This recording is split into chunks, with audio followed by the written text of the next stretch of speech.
Porque a lei veio por Moisés, Jesus trouxe graça e verdade. João 1:17. Se inscreva no canal e compartilhe com um amigo.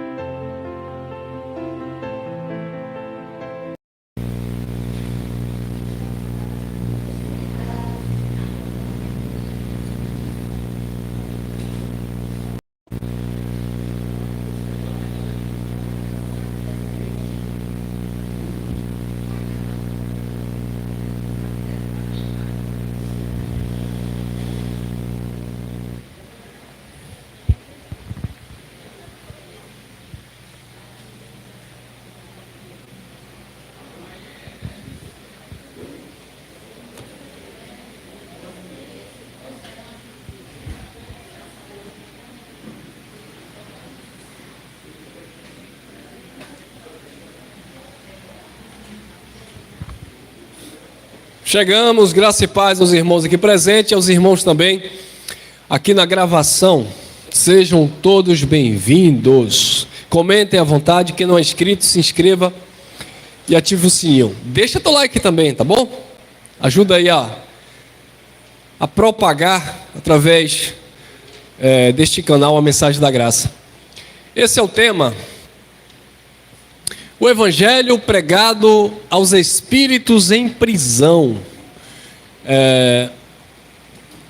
Esse assunto, ele é falado dentro da tradição religiosa, mas falado de uma forma muito rasa, né? E na verdade, irmãos, eu sou do seguinte pensamento: se eu não domino uma matéria, um assunto, eu não posso, tentar explicar, transmitir algo que eu não tenho conhecimento. Então eu prefiro ouvir, quem sabe, quem tem mais argumentos, para ver se minha mente vai se abrir para isso. Mas o problema é quando você, principalmente os líderes religiosos, simplesmente pelo fato deles serem líderes da comunidade evangélica, católica, espírita, etc., simplesmente por exercer um cargo de liderança, eles se sentem na obrigação de dar uma resposta para tudo. E aí é onde eles erram. Por quê? Porque o pastor, ele não aceita uma opinião que venha do membro. Você tem lá um líder de igreja, um pastor, muitas vezes o coitado não teve um estudo, não cursou uma faculdade, não se especializou em teologia, mas ele, por ser pastor, aí chegam lá na comunidade dele advogados, engenheiros, etc.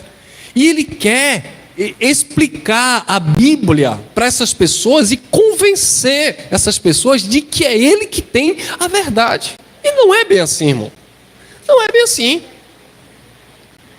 Então, se eu vou entrar em um assunto que eu não vou dominar, eu prefiro deixar outra pessoa falar desse assunto, né? Eu só vou tentar. Algumas pessoas: oi, irmão, esse versículo quer dizer o quê?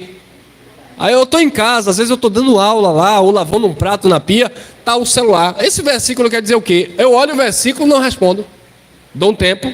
Depois eu vou lá no contexto, olho o contexto, olho outras informações, para depois eu chegar a dizer: esse versículo quer dizer isso. Porque se eu pego um versículo seco, não, é porque esse versículo aqui, Deus está dizendo o quê, irmão? Deus não estava dizendo nada. Mas o pastor, o líder, ele quer ter é porque eu revelo, eu mostro, eu conheço. Não conhece, irmão. Calma, vai devagarzinho, Se você tem a resposta, você vai dar. Se não tem, vai pesquisar, vai estudar, e talvez você nunca vai ter. A verdade é essa. E eu não vejo erro nenhum em chegar para a comunidade aqui, os irmãos que estão aí no YouTube: ô, irmão Elcio, o que quer dizer isso? Irmão, isso aí eu não sei não. Não sei não. Mas o senhor não prega graça, o senhor não prega o evangelho? Eu prego o evangelho. Evangelho, boas novas, boas notícias. A mensagem pós-cruz é uma mensagem simples, objetiva. Agora, isso aí, esse assunto aqui, aí eu teria que entrar mais na questão da história, né?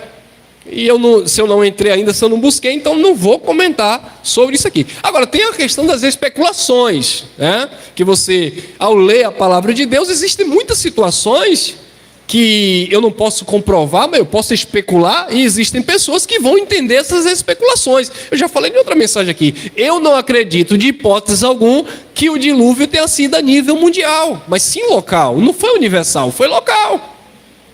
Hã? Ah, mas aí você não tem como provar. Eu não estou tentando provar nada para ninguém. Eu não acredito que a Terra só tenha essa idade cronológica bíblica que as pessoas acreditam. A Terra vai fazer 7.000 anos então? A Terra começou no Jardim do Éden? Que conversa é essa, irmão?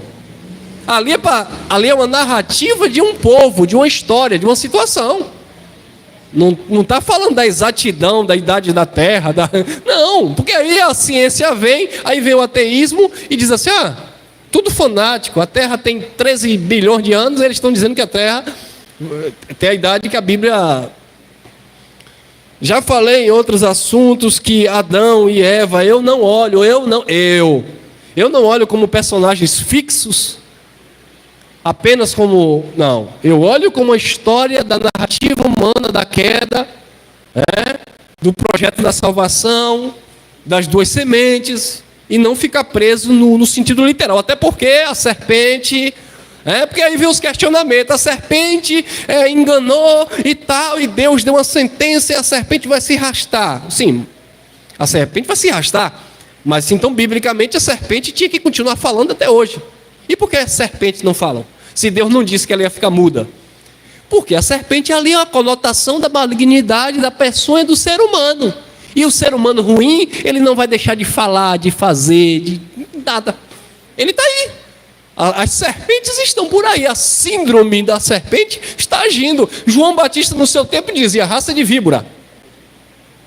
Quem vos ensinou a fugir da ira vindoura? Aí João chamando a raça de víbora. Raça de serpente, descendentes lá da serpente. Então vamos lá, vamos entender esse assunto aqui, né? O evangelho pregado aos espíritos em prisão. Então existe esse texto aqui, olha lá, 1 Pedro capítulo 3, versículo 18. Vamos agora que o Espírito do Eterno venha clarear aqui a nossa mente. Não estou tentando convencer, isso é um engano, é uma mentira. Irmão, eu não estou tentando te convencer de nada. Vou ler, nós vamos estudar um pouco aqui junto e aprender aquilo que o Espírito conceder a cada um, conceber a cada um. Olha lá. 1 Pedro capítulo 3, versículo 18. Porque também Cristo morreu só uma vez pelos pecados. Então pronto, a gente vai aprendendo um monte de coisa aqui, né, que não dá nem para pontuar. Cristo morreu só uma vez pelos pecados. Se ele morreu só uma vez e o objetivo da morte dele foi pelos pecados, a minha pergunta é, pecado existe? Não. Claro que pecado existe, irmão, porque eu vi fulano que matou Beltrano, eu vi ciclano que fez isso e aquilo. Eu estou falando de pecado da Bíblia. Não estou falando de erro da humanidade, que sempre existiu e sempre vai existir. Eu estou falando do pecado que a Bíblia resolve e os pastores nunca resolveram. Eu estou falando do pecado que a Bíblia traz a resposta e os pastores nunca deram. Ou a religião, né? O sistema de um modo geral. Então ele morreu só uma vez pelos pecados. Pronto. A não ser que ele tenha falhado. Será que ele falhou? Não, porque a própria religião acredita que ele é perfeito e ele fez uma obra, né, perfeita. Então tá. O justo pelos injustos. Então Jesus, sendo justo, ele não morreu pelos bonzinhos. Você tem que ser bonzinho porque... Não. Jesus, o justo pelos injustos. Ninguém merecia nada. Não é pelo bem que você fez, é pelo bem que ele fez. Tá?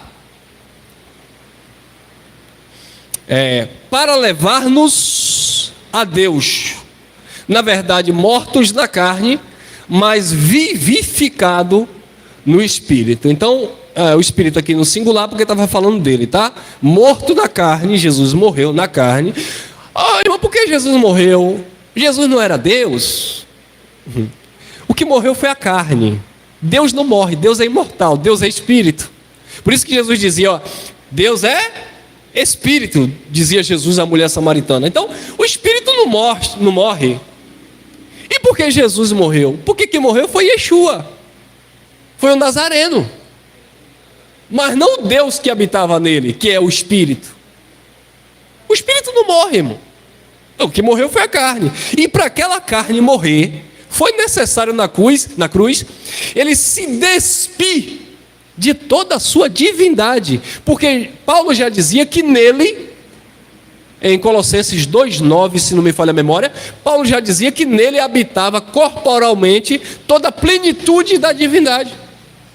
Para ele morrer na cruz, foi necessário ele se despir de toda a sua divindade, de tudo aquilo que era do mundo espiritual. Porque senão a carne dele não iria morrer. Então ele se entrega totalmente, né? E na cruz ele entrega o espírito ao Pai, que é essa vida que é eterna, que não morre, para que a carne dele morresse. Mas o espírito morreu? Não, o espírito era vivificado, foi vivificado.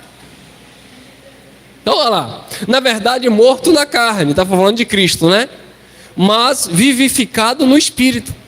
O Espírito dele tinha vida, a vida do Espírito não acabava. A nossa vida da carne acaba, a nossa vida biológica acaba. A vida eterna, a vida do Espírito, ela é eterna, não acaba. Ela é vivificada, ela é transformada, ela é edificada pelo conhecimento que essa palavra nos dá. 1 Pedro 3,19, no qual também foi, é isso aqui que o sistema bagunça, no qual também foi e pregou aos espíritos que estavam em prisão. Esse é o tema, o evangelho pregado aos espíritos que estavam em prisão. No contexto aqui, Pedro vai falar quem eram esses espíritos em prisão, porque no tempo de Noé, tal e tal, no dilúvio, 8 vidas, 8 almas, né, estavam ali na arca, foram providenciado para ele a salvação. Subentende que aquelas 8 almas que estavam ali, Noé, a esposa, as 3 filhas e os 3 genros, né? Os 3 filhos, melhor dizendo, os 3 filhos e as noras, não é isso? Aquelas pessoas estavam em prisão. Em prisão de quê? Em prisão eterna? Em prisão em um corpo, e corpo aqui eu não estou falando de corpo físico, em prisão em um contexto onde havia morte, onde havia pecado. Em prisão aqui significa que eles estavam separados da glória de Deus, destituídos da glória de Deus. Embora eles tivessem sido conservados lá na arca, humanamente falando, mas eles não tinham a liberdade de espírito, os espíritos estavam retidos. Os espíritos estavam mortos? Não, estavam aprisionados naquele contexto de corpo de pecado. Aí o religioso diz que Jesus morreu, foi no inferno e pregou para os espíritos lá no inferno. Primeiro que o religioso não entende que inferno é sepultura, e de fato Jesus morreu. E quando ele morreu não foi no espírito, ele morreu na carne. O espírito dele não morre. O espírito dele era vivificado. E quando ele morreu, que o corpo dele foi lá para o inferno ou para a sepultura, nós não temos como mostrar, como contestar, só diz que ele foi e pregou a esses espíritos que estavam em prisão. Ou seja, ele deu essa mensagem para aqueles que aguardavam essa redenção, essa vivificação.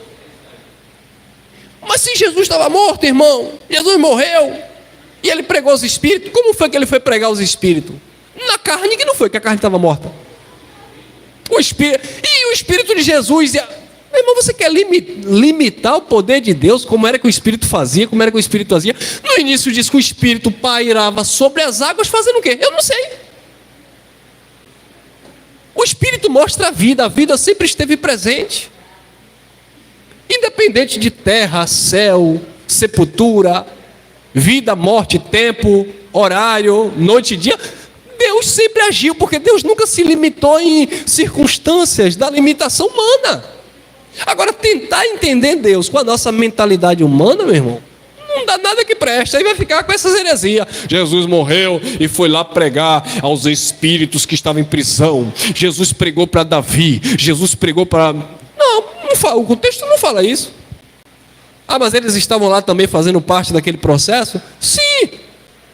Até porque se eu prego que a salvação é só a partir do momento que você aceita Jesus, e aquele povo, o que aconteceu antes de Jesus? O que aconteceu com Moisés? Com Davi, Jeremias, os profetas? Se Jesus não viveu naquela época, ninguém aceitou Jesus. Então a mensagem foi pregada a esses espíritos que estavam presos lá naquele passado, naquele contexto. Aí você vai ver agora Paulo trazendo mais para um sentido literal, para a nossa compreensão, e é aí que a gente vai entrando, porque não tem como você... Tem que esclarecer, né, irmão? Paulo está preso. Na prisão aparece um homem chamado Onésimo, que era um escravo de Filemon. Aquele homem estava preso com Paulo, literalmente. Paulo libertou aquele homem com a mensagem do Evangelho. Aí Paulo manda uma carta para Filemon e diz: olha, receba ele aí, porque agora ele não é mais o teu escravo, ele é teu irmão em Cristo. Ele recebeu a palavra, ele está livre, ele foi vivificado. Mas aquele espírito estava preso em um corpo e em uma prisão. Mas aquele espírito foi livre, aquele espírito foi vivificado. Por quê? Pela mensagem que saiu da boca de Paulo, que era uma mensagem, Jesus diz João 6:3, que era espírito e vida. Então não é o lugar, não é o espaço, é aqui, ó. No qual também foi e pregou aos espíritos. 1 Pedro 4:6. Pois para isso é que foi pregado o evangelho aos mortos. Espíritos em prisão é o mesmo os mortos, ser pregado aos mortos, tá? Para isso foi pregado o evangelho aos mortos, para que, na verdade, fossem julgados segundo os homens na carne, mas vivessem segundo Deus em... Quando Jesus chega para a mulher samaritana, aí a gente vai começando a entender. Quando Jesus chega para aquela mulher samaritana, aquela mulher estava morta ou estava viva? Fisicamente viva, né? E aqui? Destruída. Entendeu? Aí ela descia, pegava água todo dia, cansada, acabada, irmão. Aquela mulher é a figura da pessoa que você olha o exterior e diz assim: fulano, bem, trabalhador, carro, casa, condição financeira, mas está cheio de traumas, cheio de coisas na mente. Você vê esses rappers, esses funkeiros, esses artistas globais, gente, o que tem de gente doente nesses ambientes, irmão? Aí a gente, naturalmente nós olhamos assim, é algo natural, né, do ser humano, não no sentido de cobiça, mas de desejar, como eu queria ter um carro que ele tem, uma casa, uma prosperidade, uma estabilidade financeira. Mas tem gente ali que daria tudo para ter o que você tem, vida, e não tem. Pessoas mortas. Aquela mulher estava morta. Jesus chega, sabe? E devido àquela guerra política religiosa, Jesus sabia que ela seria uma vítima ali do sistema. Jesus pega os discípulos e manda todo mundo ir para a cidade comprar pão. Ó, cai fora. A conversa sou eu e ela aqui. É intimidade com Deus. Ah, mas Deus não está na multidão. Na multidão você deixa de ouvir a voz do Espírito. Na multidão você se emociona. Na multidão você olha para o lado. Eu acho ridículo. E às vezes eu peço até aos irmãos que ministram aqui, minha esposa, não usa desses jargões não, porque é ridículo, né? No sistema, pega na mão do teu irmão, pergunta se ele está vivo. Manda ele dar glória. Aquela forçação de barra, aquela coisa. Irmão, você está julgando a aparência. Deus olha o coração, Deus olha o espírito. Como é que está o espírito? A alma das pessoas. E cadê minha caneta que já sumiu aqui? Caneta azul, açúcar. Val que gosta. Ele sumiu mesmo, hein? Ah, está aqui. Então, irmãos, a mulher samaritana estava morta. Jesus foi lá e deu vida para ela. Cadê o marido? Não tenho. Tiveste 5, o que tu tem não é teu. Destruída. Jesus dá vida para aquela mulher volta e sai anunciando para todo mundo que encontrou o Messias, o profeta, o Salvador, etc. A mulher voltou a ter vida, aquela mulher estava morta. Jesus foi e pregou aquele espírito que estava em prisão. Prisão aonde? Naquela condição que ela vivia. Ela estava presa. Assim como nós estávamos presos dentro da tradição religiosa, acreditando em coisas sem sentido, para que, na verdade, fossem julgados segundo os homens na carne, porque a lei trazia, né, o julgamento ali, a questão das obras, mas vivesse segundo Deus em espírito. Deus sempre propôs vida em espírito, porque na tua carne tu vai ter que comprar, pagar, resolver causas na justiça, lutar pelos teus direitos, voltar nas eleições, fazer tudo, é normal. Então Deus não pode condicionar a tua salvação na tua vida, na tua história física, biológica, não faz sentido. Nas tuas escolhas, na aceitação, não. Agora, seremos, dentro do nosso contexto, julgados. O irmão, aquele irmão está enchendo a cara de cachaça e diz que conhece o Evangelho. Ele não vai ser julgado? Vai. Julgado por quem? Ah, mas você não tem nada a ver com a vida dele. Querido, isso não tem a ver com ter ou não ter com a vida dele.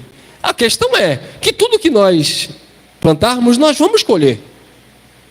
Sabe, não adianta você fazer uma coisa e dizer assim, eu estou no Evangelho da Graça, você não tem o direito de me apontar. Eu nem preciso te apontar, mas a sociedade vai te apontar, vai te jogar pedra, normal. Todo mundo vai te dizer, você é uma pessoa do bem, ou você é uma pessoa hipócrita, mentirosa. Estamos sujeitos a isso. Seremos julgados e somos julgados o tempo todo pelas pessoas. Porque isso faz parte aí, segundo a carne, segundo os homens. Mas é Deus que vai te julgar para a salvação? Não. É a tua própria consciência diante dos homens e de Deus. 2 Timóteo capítulo 2, versículo 8, Paulo disse assim: lembra-te que Jesus Cristo ressuscitou dentre os mortos, descendente de Davi, segundo o meu evangelho. O evangelho era de Paulo? Não. E por que Paulo diz segundo o meu evangelho? Foi a mensagem que Paulo se apropriou, que Paulo recebeu para transmitir, a pregar. Então, segundo o meu evangelho, disse Paulo, essa mensagem ressuscitou Cristo dentre os mortos. O evangelho pregado na prisão serviu também para Jesus Cristo na carne, porque ele estava como ser humano. Ele morreu como homem, foi sepultado como ser humano, mas ressuscitado no Espírito. E ele foi ressuscitado por quê? Porque o Evangelho também foi pregado a ele. O Evangelho também era para ele. A mensagem de vida já estava nele. Olha lá, segundo o meu Evangelho, lembra-te de Jesus Cristo, que Jesus Cristo ressuscitou dentre os mortos, descendente de Davi, segundo o meu Evangelho. O Evangelho que ressuscita dentre os mortos, ressuscitou a Cristo, e é por isso que ressuscita os filhos. Por isso que esse Evangelho foi pregado aos filhos. Hebreus 2,14, parte A, diz: visto como os filhos participam de carne e sangue, também ele participou das mesmas. Ele estava sob a mesma condição. Jesus de Nazaré podia se ressuscitar? Desculpa aí essa. Jesus de Nazaré podia se ressuscitar? Não, porque ele morreu. Quem ressuscitou Jesus foi a promessa, foi o Espírito, era o eterno. Ele não podia se ressuscitar. Ah, mas ele era Deus, ele mesmo ressuscitou. Não, ele mesmo se entregou conscientemente. Ressuscitar foi Deus que ressuscitou dentre os mortos, porque ele tinha se despido da sua divindade. Colossenses capítulo 2, Paulo fala no versículo 6 em diante, que subsistindo em forma de Deus, não teve por usurpação ser igual a Deus, antes se despiu de si mesmo, de toda a sua glória, abandonando seu trono de glória, tornando-se semelhante aos homens, e achado na forma de homem, foi para a morte, morte de cruz, pelo que Deus o exaltou soberanamente, que lhe deu o nome que estava acima de todo. O Evangelho declara isso. 2 Timóteo capítulo 1, versículo 10, disse Paulo também, e que agora, que não é hoje, que foi lá naquele tempo, e que agora se manifestou pelo aparecimento de nosso Salvador Jesus Cristo, o qual destruiu o quê? A morte, e trouxe a luz, conhecimento, a vida e a imortalidade. Pelo quê? Pelo Evangelho. Pelo Evangelho, a mensagem que ressuscita. A mensagem que não se limita a grades de presídio. A mensagem que não se limita, eu vou até falar uma coisa aqui que para muitos parece até soar estranho. A graça, a mensagem que não se limita a uma opção sexual. Entendeu? Ah, porque vai para o inferno. Não. Obras da carne e colheita é outra história, que todos nós estamos sujeitos a isso. Agora, aquilo que foi pregado pelo Evangelho, falado, ministrado, tratado lá no interior, mas as obras da carne é o que Jesus falou, pelo fruto conhece as árvores. Eu olho e digo, está vivendo assim, é natural. Agora, determinar na questão da eternidade, quem somos nós? Porque senão, vamos fazer igual a religião faz. O católico não é salvo, o espírita não é salvo, o não sei o que não é salvo. Irmão, esse conceito religioso tem que sair da nossa mente, porque você vai conhecer na tua caminhada crente evangélico, chato, hipócrita, mentiroso, e tu vai conhecer macumbeiro, umbandista, espírita, pessoas que você vai ter o desejo de estar perto. Parece contraditório, quando estávamos na religião, não agora com olhos iluminados. Por que, irmão Elcio? Porque a imortalidade e a vida que veio pelo Evangelho, ela se encontra no nosso espírito e não na nossa carne.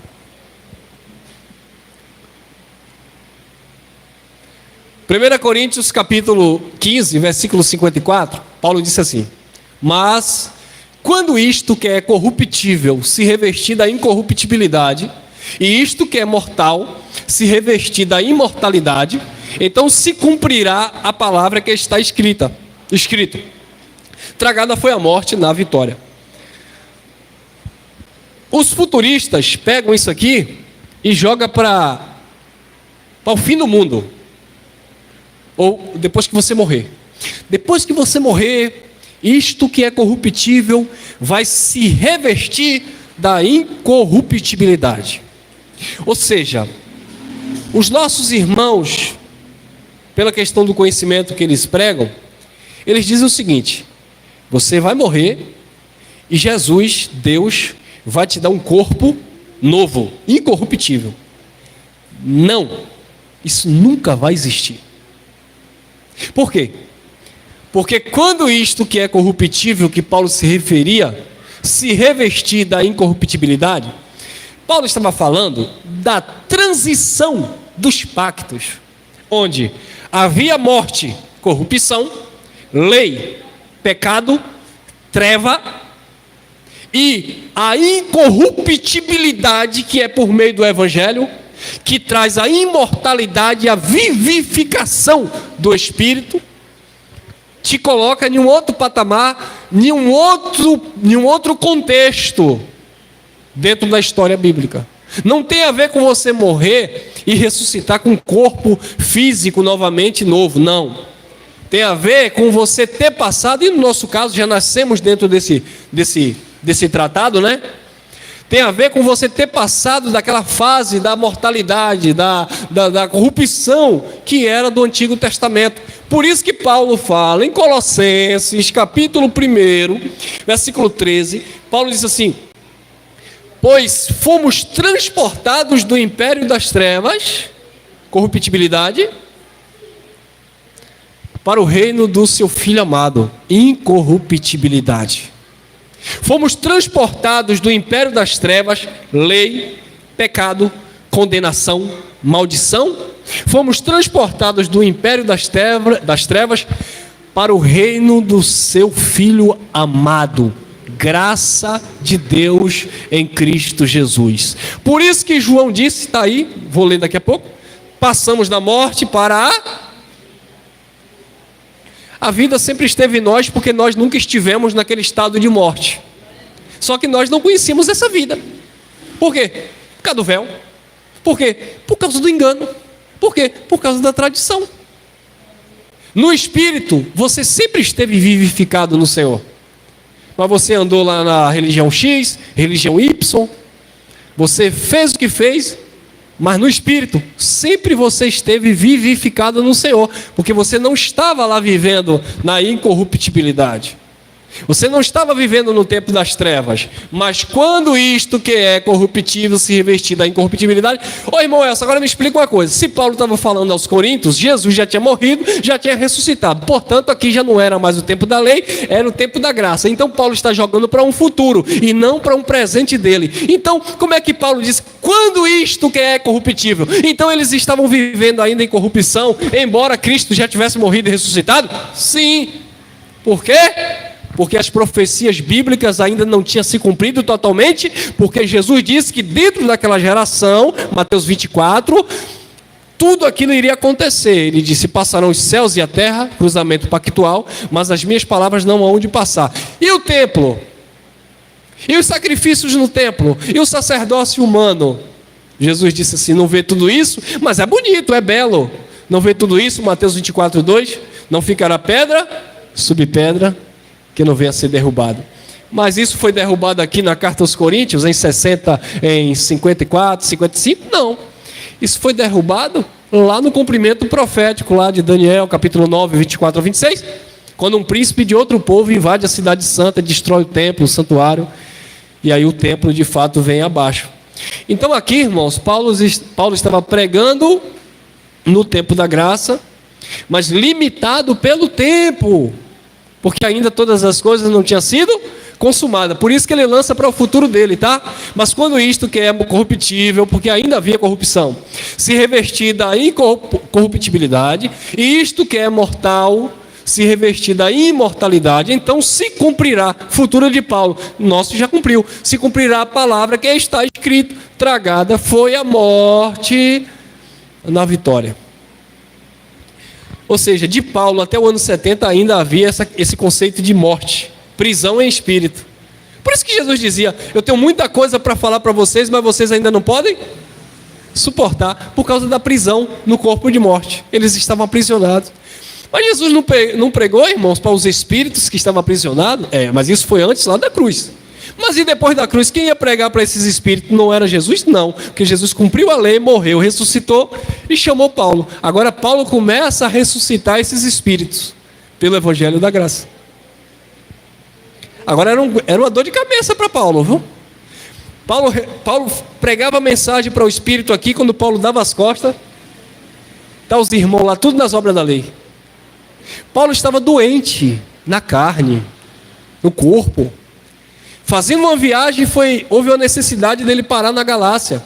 Os irmãos acolheram, a comunidade ali local acolheu Paulo como se fosse um anjo, um mensageiro de Deus, ou o próprio Cristo Jesus. Por causa da doença, Paulo parou ali e fundou aquela comunidade em graça. Só que Paulo estava de passagem, de viagem. Paulo continuou o seu trajeto. Quando é depois, Paulo manda uma carta, a carta aos Gálatas. E você vai ver a carta, porque a carta aos Gálatas é uma carta de repreensão, puxamento de orelha.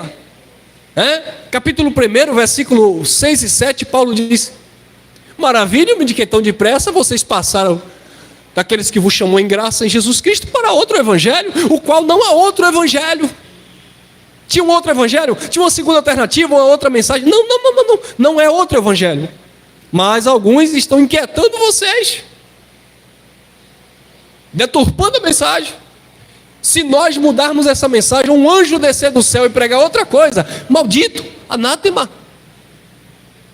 E aí capítulo 3, Paulo vai continuar falando sobre isso. Recebestes o Espírito pela pregação da fé ou pelas obras da lei? Vocês começaram tão bem no Espírito, vivificados. A palavra chegou, deu vida para vocês. Foi eu das costas, vocês voltaram para a carne? Voltaram para a lei? Capítulo 5, Paulo vai continuar puxando a orelha do povo. Permaneceis, pois, firme na liberdade. Vocês estavam presos, vocês eram espíritos aprisionados em uma carne sem conhecimento. Vocês estavam aprisionados aí nesse corpo. Permaneceis, pois, firme na liberdade com que Cristo vos libertou. Então quer dizer que Cristo liberta e o homem se escraviza? Sim. Porque essa libertação tem a ver com conhecimento e com a vida, não tem a ver com a eternidade. Permaneça, pois, firme na liberdade com que Cristo vos libertou, capítulo 5 de Gálatas. E não vos torneis a colocar de novo debaixo de um jugo de servidão. Voltar para a morte. Voltar para o mandamento humano. As obras da carne, as obras da lei, o paga-preço, o sacrifício, o altar. Então Paulo estava falando sobre isso. Mas quando isto que é corruptível se revestir da incorruptibilidade, e isto que é mortal se revestir da imortalidade, então se cumprirá a palavra que está escrito: tragada foi a morte na vitória. Isso aqui aconteceu de fato com a queda do templo e de fato a plenitude da graça eterna de Deus. Não tem nada a ver com ressurreição física, como a religião prega. 15:55. Onde está, ó morte, a tua vitória? Olha aqui, isso aqui responde a pergunta anterior, ou a afirmação anterior. Onde está, ó morte, a tua vitória? Onde está inferno, ou morte? Em outra tradução fala inferno, tá? Se você encontrou na tua Bíblia aqui, morte e inferno, isso aqui é uma tradução tendenciosa, porque é o mesmo sentido. Se tiver as duas, inferno é morte. Se tiver as duas, morte é morte. Se tiver uma morte ou inferno, é tendencioso para você crer de forma diferente, confundir a tua mente. Onde está, ó morte, a tua vitória? Onde está, ó morte, o teu aguilhão? A morte venceu? Não, ele venceu a morte. Pregou aos espíritos que estavam mortos em prisão naquele corpo de pecado. Cadê a vitória da morte? Não tem. Por quê? Porque nós lemos lá em Timóteo que ele destruiu a morte e trouxe a imortalidade pelo Evangelho. Onde era que havia morte? Na lei. Onde era que havia morte? Em Moisés. Jesus veio e trouxe vida. Aí ele pergunta: cadê a morte? Romanos 10:4. O fim da lei é Cristo para a justiça de todo aquele que nele. Cadê a morte? Acabou. Acabou por quê? Mateus 5,17 ele disse: eu não vim abirrogar, mas vim cumprir a lei, que era o ministério de condenação. E cadê a morte? Não tem lei, não tem pecado. Não tem pecado, não tem morte. Onde está, ó morte, o teu aguilhão? O que era o aguilhão? Aguilhão, claro, no sentido literal, é uma lança, né, com uma ponte aguda para tanger o gado, né? Mas nesse sentido aqui, o que era o aguilhão? Olha lá, 56, 57, 1 Coríntios. O aguilhão da morte é o quê? O pecado. Irmão, isso aqui é bem interessante. O aguilhão da morte é o pecado. Então, o aguilhão da morte não era a lei, era o pecado. Tá? Isso é interessante porque tem gente que quer crucificar a lei, mas a ideia da lei era dar força a este pecado que já existia, que entrou por Adão. Tá? A lei só veio por causa do pecado que separou o povo de Deus. Então nós não podemos amaldiçoar a lei. Maldito todo aquele que está debaixo das obras da lei, porque estava vivendo em pecado.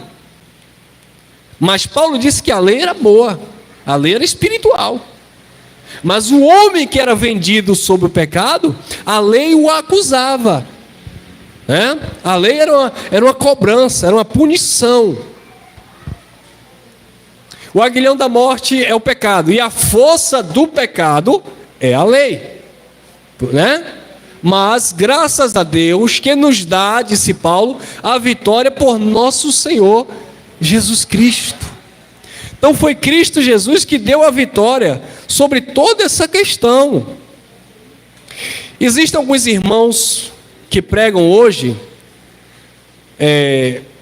que já saíram do sistema religioso, que prega graça, ou dizem que a graça acabou, etc. Eles dizem assim: tudo que Jesus fez, nada tem a ver conosco. Calma lá. Tudo que Jesus fez podia não ter nada a ver com aqueles que tinham morrido no passado. E por que teve? O que Jesus fez influenciou aqueles que estavam no passado, porque todos esperavam o Messias de Deus.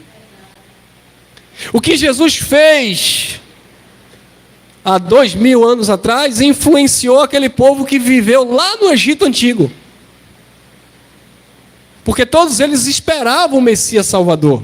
Alguns de uma forma literal, mas outros, claro, de uma forma espiritual, como está escrito, os heróis da fé, lá em Hebreus capítulo 11.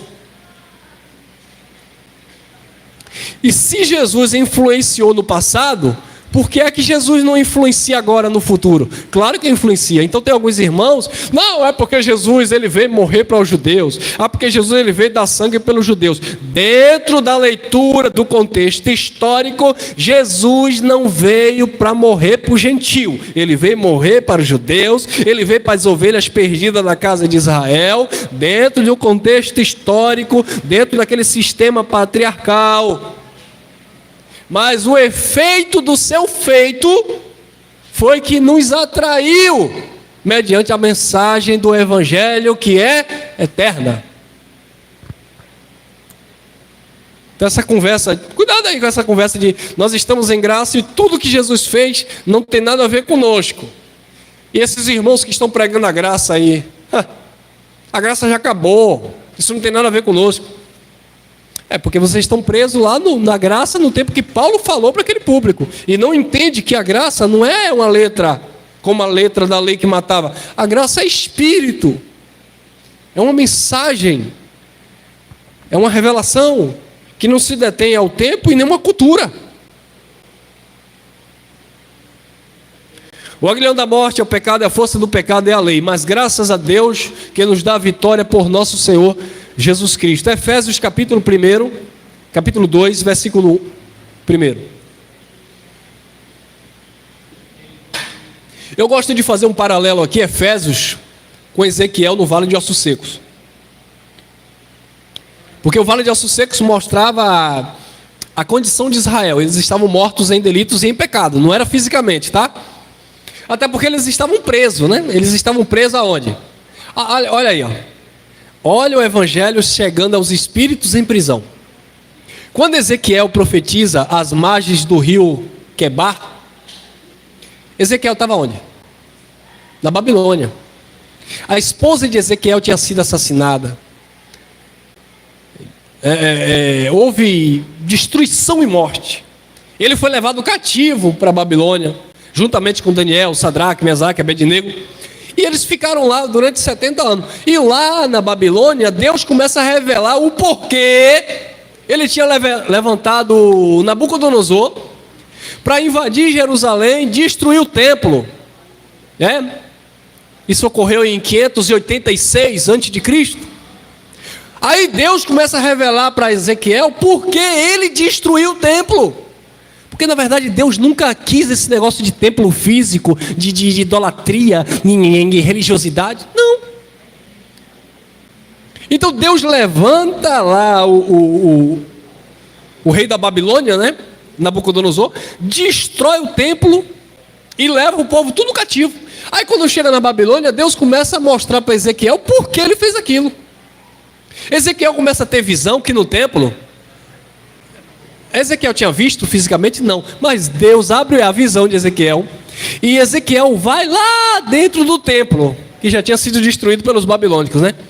E entre o altar e o porte, aquelas coisas todas, Ezequiel começa a ver que o povo estava sacrificando, idolatrando, se prostituindo.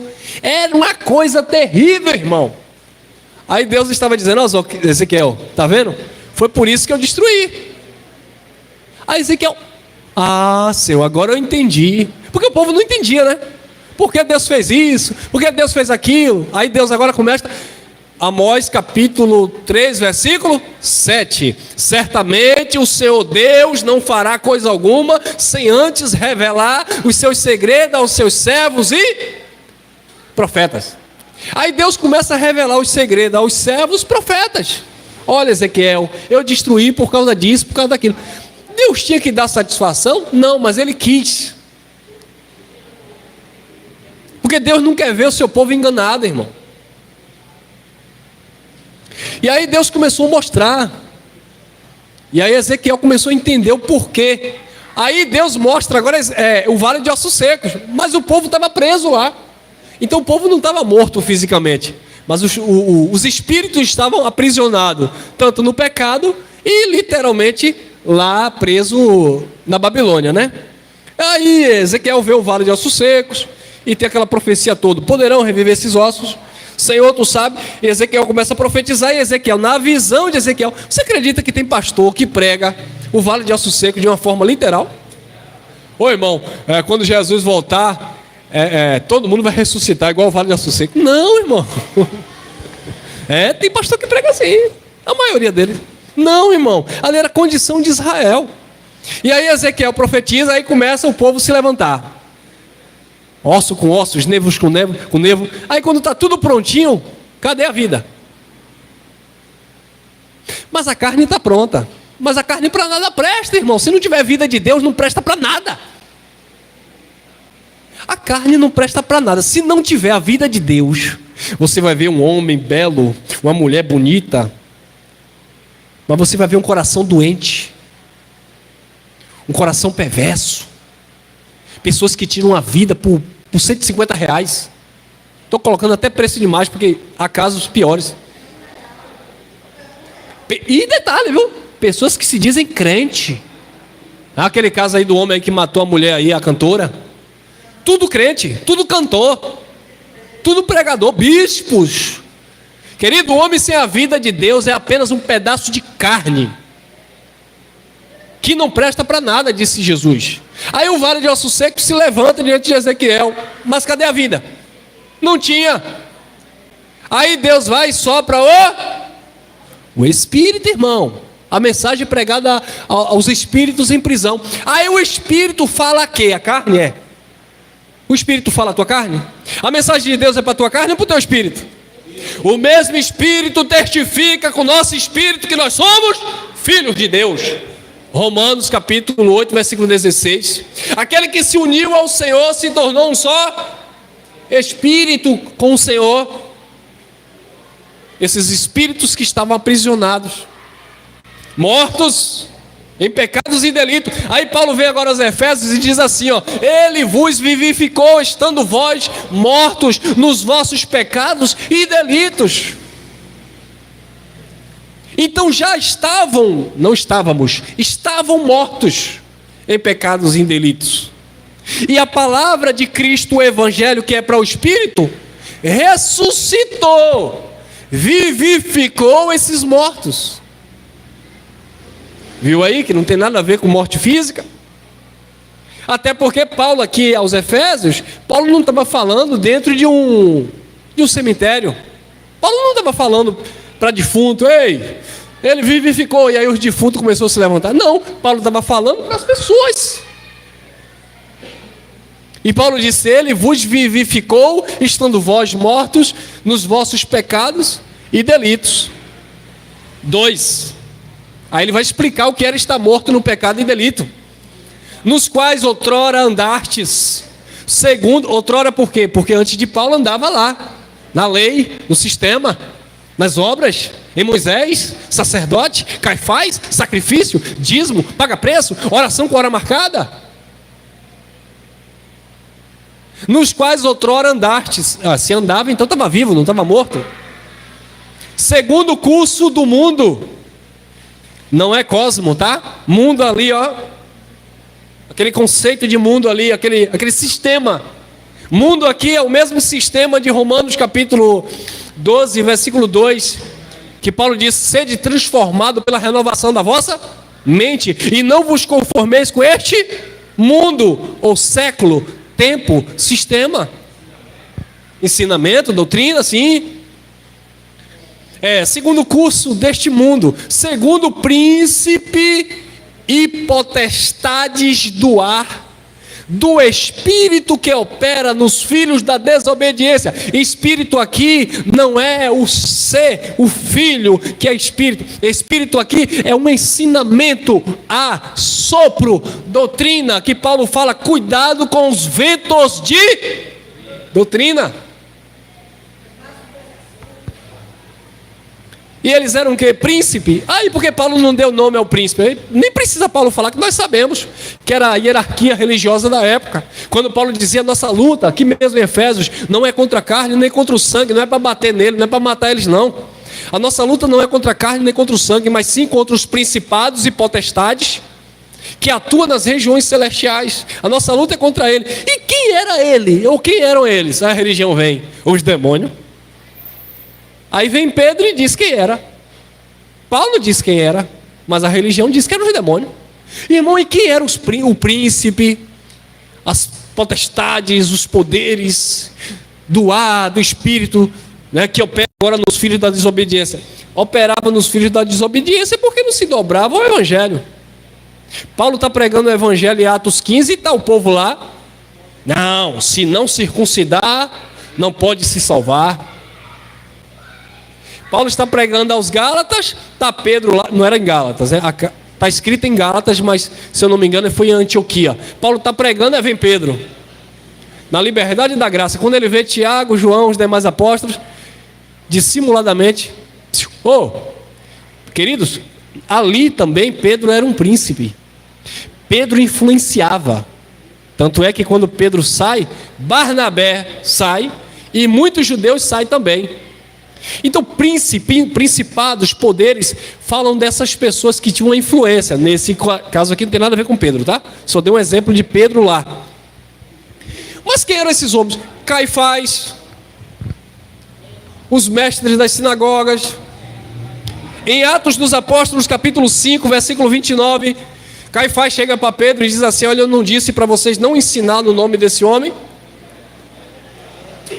Pedro diz: importa obedecer a Deus do que aos homens.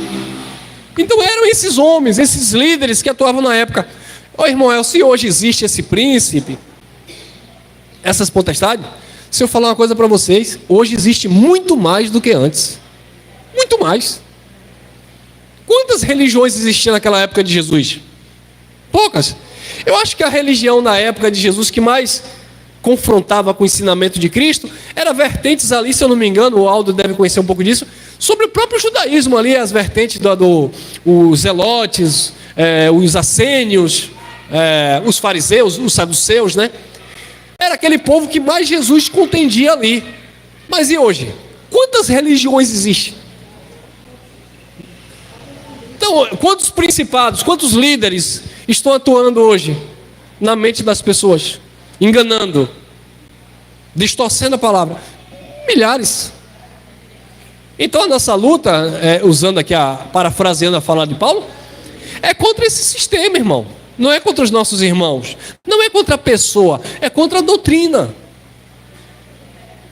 E isso aqui opera nos filhos da desobediência. E quem são os filhos da desobediência? Aqueles que não se sujeitam à mensagem do Cristo ressuscitado. Olha lá, Romanos capítulo 8, versículo 2, estamos encerrando. 8:2. Porque a lei do Espírito de vida em Cristo Jesus me livrou da lei do pecado e da morte. Olha lá, a lei do Espírito de vida. Então o que era pregado aos mortos aos espíritos, aos filhos, era essa lei espiritual, que hoje nós temos conhecimento. Paulo disse que a lei do Espírito de vida livrou ele, ou nos livrou, e Paulo se inclui, porque Paulo estava lá também, né? Porque a lei do Espírito de vida em Cristo Jesus me livrou da lei do pecado e da morte. Então Paulo, ou Saulo, né? Ele viveu debaixo daquele contexto de lei, pecado, de morte. Mas quando a lei do Espírito de vida chegou nele, Paulo estava aprisionado naquele corpo de morte, irmão. Paulo estava morto, Paulo era mais um defunto. Ele explica isso em Romanos capítulo 7, você vai entender perfeitamente. Então Paulo estava morto lá. Paulo disse assim: miserável homem que sou, quem me livrará do corpo dessa morte? Estava morto, aprisionado. Mas a mensagem do Cristo chegou na vida de Paulo. O evangelho foi pregado ao espírito de Paulo no caminho para Damasco. Paulo ressuscitou. Quando Paulo ressuscita, ele vê o que? O clarão. Claro, depois ele fica cego ali. E tudo aquilo ali tem um simbolismo, tá, irmão? Paulo viu um clarão e caiu. A luz chegou. O conhecimento de Cristo chegou na tua vida. Paulo, ao mesmo tempo que viu o clarão, ficou cego. Cego aonde? No físico. Tudo tem uma lição. Por quê? Paulo enxergava demais o que não devia. Para você receber essa palavra que é luz, você tem que ficar cego para a religião. Se você não ficar cego para a religião, você quer trazer um monte de coisa de lá para cá e colocar dentro da graça. Não dá. Eu tenho que ficar cego para a religião, cego para o conceito de pecado, cego para o conceito de maldição, cego para o conceito de estar longe de Deus, cego para esses conceitos religiosos que, na verdade, nos afastava de Deus. Quando Paulo recebe a oração lá, tal, tudo aquele processo de Paulo se humilhar, quem ele perseguir agora, ajuda, ora por ele, o Matias. As escamas dos olhos de Paulo caem. Aí Paulo agora já começa a enxergar de outra forma. Paulo agora começa a entender que ele saiu desse processo, porque a lei do Espírito de vida em Cristo Jesus me livrou da lei do pecado e da morte. Então, é uma coisa que eu digo para os irmãos. Algumas pessoas dizem assim: como é que eu fiquei 15 anos no sistema, 20 anos? Irmão, tudo fez parte de um processo.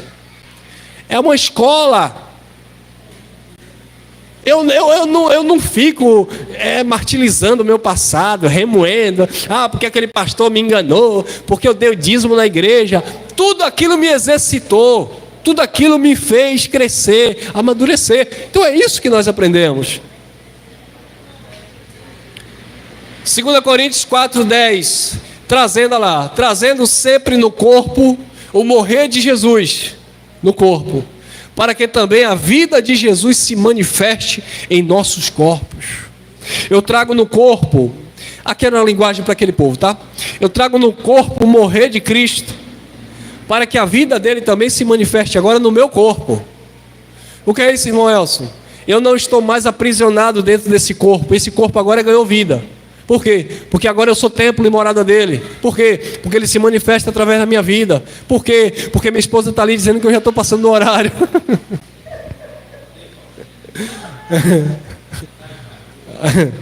O irmão disse que a mensagem está boa e pode continuar. Está acabando. Veralina não está aqui, ela está assistindo aí. Veralina está em Goiás, Goiânia, com o Luiz. Está assistindo. E Vera, tu não pode mandar eu acabar cedo, tu não está aqui, hein? Trazendo sempre no corpo o morrer de Jesus, para que também a vida de Jesus se manifeste em nossos corpos. 11. Pois nós que vivemos, estamos sempre entregues à morte, por amor de Jesus, para que a vida de Jesus se manifeste em nosso corpo mortal. A vida dele se manifesta no nosso corpo mortal. Nós ganhamos expectativa de vida hoje, não mais no espírito que está perfeito. O espírito está perfeito, mas na nossa mente, na nossa alma, sabe? Na nossa vida secular mesmo que eu estou falando. A nossa expectativa deve estar nesse Cristo que fez uma obra perfeita e está no cuidado e no controle de todas as coisas. É nisso que nós devemos nos apegar. E não agora atribuir tudo para o mundo espiritual e dizer, mas se tudo Jesus fez no espírito, então Deus não se importa com a minha vida, com o meu corpo. Claro que se importa, irmão. E é por isso que Ele te ensina. Mas então, e por que Deus não muda a minha vida financeira? Porque Deus não é agiota, não é bancário? Sei lá, não trabalha em banco.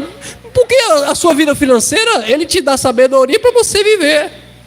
Ah, porque Deus não muda a minha saúde? Porque Ele vai nos ensinar, Ele vai se manifestar através do conhecimento que Ele vai nos dando. Porque, como disse o sábio Salomão, uma coisa é certa: vaidade, vaidade, tudo é vaidade. Eu falei para minha esposa ontem que na minha cidade natal, uma pessoa muito querida, a cidade parou. Nem um movimento político, a disputa entre prefeitos lá, parou tanto a cidade, igual ontem, no velório de um ex-prefeito chamado Jorge Caju, Jorge Abdon Fai. Meu sentimento à família dele. Uma pessoa muito popular na cidade, muito conhecida. Ele dá testemunho que ele não tinha nada, trabalhava de tirar leite de gado e trabalhar em roça. E, se eu não me engano, era o homem mais rico da cidade, a família mais rica de Ibirataia. Simplesmente trabalhando, saudável, um galho de árvore caiu na cabeça dele e morreu. Então assim, irmão, às vezes a gente fica, né? Eu estava até falando com minha esposa sobre essa questão. Às vezes as pessoas se preocupam tanto em ganhar dinheiro, em viajar, em conquistar, e não sei o quê. Toma uma topada, dá uma hemorragia e morre. Então, se a gente não valorizar o nosso dia a dia, os nossos amigos verdadeiros, eu quero viajar, eu quero passear, eu quero curtir na medida do possível que eu posso. Porque a vida é isso, irmão, é vaidade. Então não adianta você ser de Deus, estar na graça e ficar também aí, porque Deus não muda a minha história, porque Deus não me dá saúde. Gente, com saúde, com dinheiro, sem dinheiro, com fome, com barriga cheia, todos nós vamos para o mesmo lugar. Mesmo lugar. Ou nós aprendemos a viver felizes com aquilo que nós temos, na medida do possível, e lutar para conquistar o que você sonha, ou você vai ficar nessa ilusão religiosa que vai morrer e Jesus vai te ressuscitar e tu vai nascer novinho de novo, cheirando a leite. Não vai, irmão. Não vai. Que você vai para o céu e vai ficar lá lembrando do papai, da mamãe, da vovó e do vovô. Não vai, irmão. Para com isso. É desafio, botar Deus na parede. Viva a sua vida, desfrute a sua vida, alegre o teu coração. Ele já dizia lá para o povo que ia dar o dízimo: quando o lugar do dízimo estiver longe, vende tudo que tu tem, coma, beba, desfrute com a sua família, porque essa é a herança aí que vocês têm. Sim, pois nós que vivemos estamos sempre entregues à morte por amor de Jesus Cristo, por amor de Jesus, para que a vida de Jesus se manifeste em nosso corpo mortal. 2 Coríntios 2,15: porque para Deus somos o bom perfume de Cristo, nos que se salvam, mas também daqueles que se perdem. Olha que interessante, né? Para Deus somos o bom perfume de Cristo, nos que se salvam e nos que se perdem. Então essa mensagem, esse bom perfume, esse conhecimento, gera salvação na vida dos salvos, mas também gera morte na vida daqueles que são perdidos, daqueles que não têm esse entendimento da palavra do Pai. 16, olha lá: para uns, na verdade, cheiro de morte para a morte. Irmão, o conhecimento de Cristo gera morte? Gera. Na vida de alguns que vivem na morte. Você pode chegar para um pastor e dizer: pastor, Jesus já voltou, batismo nas águas não salva, dízimo não é dinheiro, Deus não habita na igreja evangélica. Você vai matar o homem. É cheiro de morte para morte. Porque ele não recebeu vida no Espírito. Cheiro de morte para morte. Mas para outros, cheiro de vida para... E para estas coisas, quem é idôneo? Quem é incapaz? Quem não pode? Quem não consegue? Ele já nos capacitou. Paulo disse: ele nos capacitou para sermos ministros de uma nova aliança. Não da letra, porque a letra mata, mas do Espírito, porque o Espírito vivifica. Amém, irmãos? E para essas coisas, quem é idôneo? E aqui nós encerramos. 1 João 3,14. Nós sabemos que já passamos da morte para... Por quê? Porque ele foi e pregou os espíritos. Ele foi e pregou os mortos. Ele foi e ressuscitou. Passamos da morte para a vida, porque amamos nossos irmãos. Pois quem não ama, permanece aonde? E João questiona Caim. Não como Caim, que matou Abel.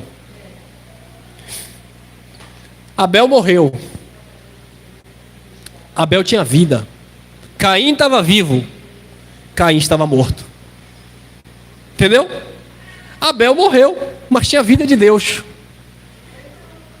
Caim ficou vivo, mas estava morto. Aí Paulo disse: tem nome de quem? Vive, mas estão mortos. Sepulcro, caiados. Belos por fora, mas por dentro, ó, podridão pura. Então receba a vida de Cristo, a ressurreição no teu entendimento, na tua mente, a cura, a revelação, a paz que excede todo entendimento humano. Você é um abençoado com todas as sortes de bênção. Você está perfeito nele. Amém? Terra! Oh, glória! Graça e paz, irmão.